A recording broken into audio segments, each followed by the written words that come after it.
message is clear. The bloodshed must stop, and this war must end. President Trump has been clear with the American people and with many of your leaders that stopping the fighting and reaching an enduring peace is a top priority.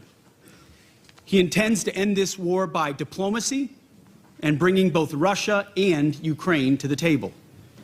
And the U.S. Department of Defense will help achieve this goal. We will only end this devastating war and establish a durable peace by coupling allied strength with a realistic assessment of the battlefield. We want, like you, a sovereign and prosperous Ukraine. But we must start by recognizing that returning to Ukraine's pre-2014 borders is an unrealistic objective. Chasing this illusionary goal will only prolong the war and cause more suffering.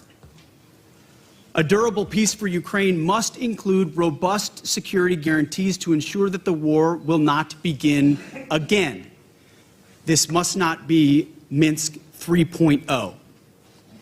That said, the United States does not believe that NATO membership for Ukraine is a realistic outcome of a negotiated settlement. Instead, any security guarantee must be backed by capable European and non-European troops. If these troops are deployed as peacekeepers to Ukraine at any point, they should be deployed as part of a non-NATO mission, and they should not be covered under Article 5.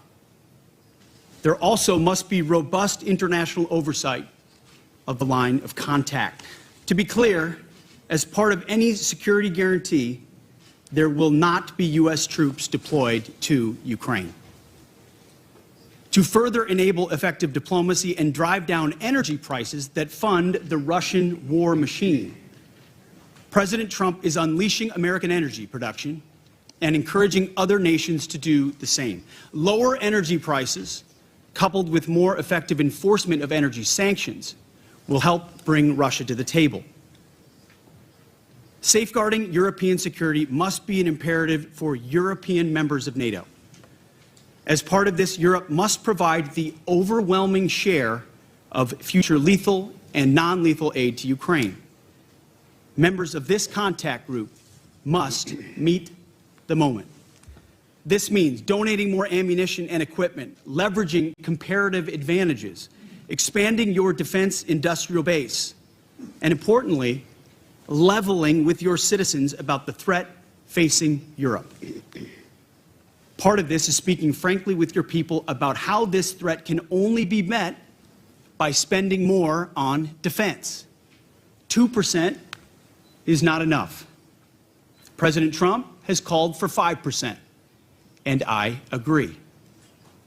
Increasing your commitment to your own security is a down payment for the future, a down payment, as you said, Mr. Secretary, of peace through strength.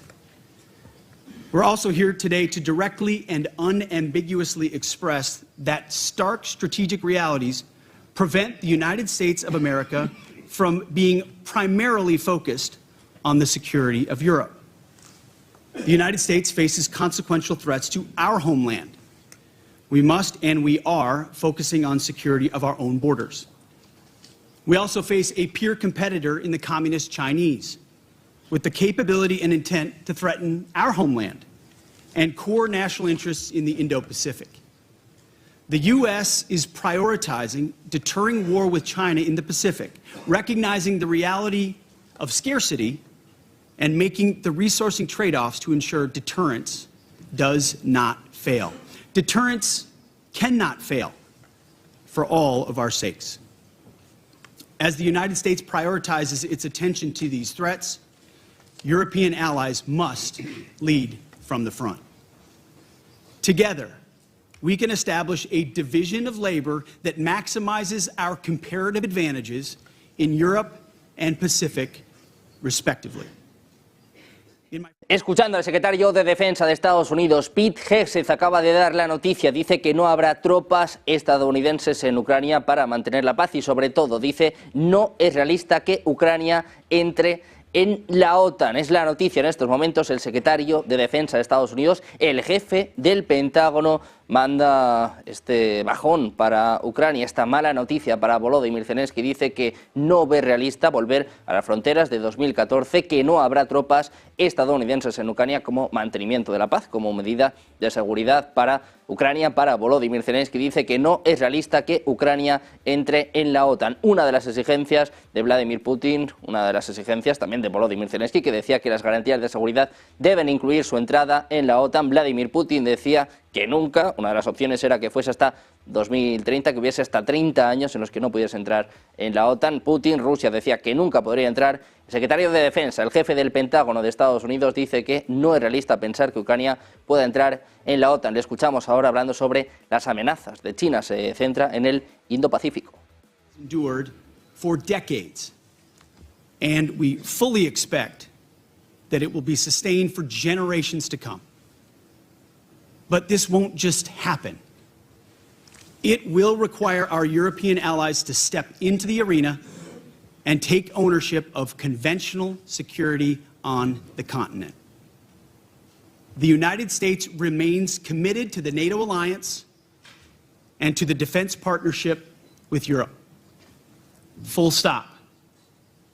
But the United States will no longer tolerate an imbalanced relationship which encourages dependency.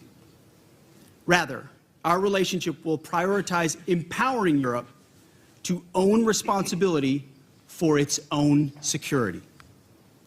Honesty will be our policy going forward, but only in the spirit of solidarity.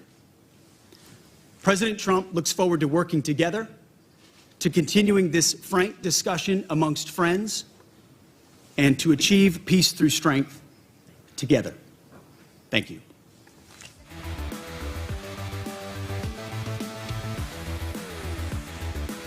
El secretario de Defensa de Estados Unidos, Pete Hegseth, acaba de dar la noticia. No ve realista que Ucrania entre en la OTAN. No ve realista volver a las fronteras de 2014 y descarta que haya tropas estadounidenses en Ucrania. Nuevo golpe para Volodímir Zelensky, nuevo acercamiento por parte de Donald Trump a Rusia, Vladimir Putin, después de este canje de prisioneros que les estábamos comentando, de este acercamiento, este inicio de negociaciones entre Rusia y Estados Unidos. Ahora el jefe del Pentágono descarta que Ucrania pueda entrar en la OTAN. Mirando la geopolítica, también pendientes de los mercados, precisamente con el presidente de Estados Unidos, que manda un mensaje a Powell. Dice que hay que bajar las tasas de interés más rápido, enseguida. Todas las claves, el Rolling Stocks de la mano de Manuel Brázquez.